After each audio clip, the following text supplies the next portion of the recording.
Hello guys, welcome back to my YouTube channel. So ఇక్కడ మేము చెరువు దగ్గరికి వెళ్తున్నాము. అక్కడ వాటర్ ఫ్లో అయితే చాలా ఉంది. అండ్ నేను మమ్మీ డాడీ వెళ్ళినాం. మోస్ట్లీ మా దగ్గర అన్ని వినాయకుల్ని ఇక్కడే నిమజ్జనం చేస్తారు. చాలామంది కాకపోయినా కొంతమంది ఈరోజు వచ్చారు వాళ్ళ ఇంట్లో పెట్టుకునే బుజ్జి వినాయకుల్ని నిమజ్జనం చేయడానికి.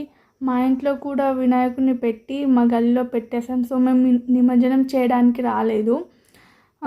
మీరు ఇప్పుడు చూస్తారు కదా, అవి చిన్న చిన్న బుజ్జి వినాయకులనే. ఈరోజు థర్డ్ డే కాబట్టి ఎక్కువ మంది లేరు. ఈవెన్ 11th డే వరకు కూడా ఎవరు ఉండరు. 11th డే రోజు చెరువు దగ్గర చాలామంది వినాయకులు నిమజ్జనం చేయడానికి వస్తారు.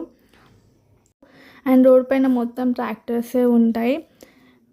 మీ దగ్గర ఎన్ని డేస్కి నిమజ్జనం చేస్తారు కమెంట్ చేయండి. And don't forget to like, share and comment and subscribe to my channel. Thank you.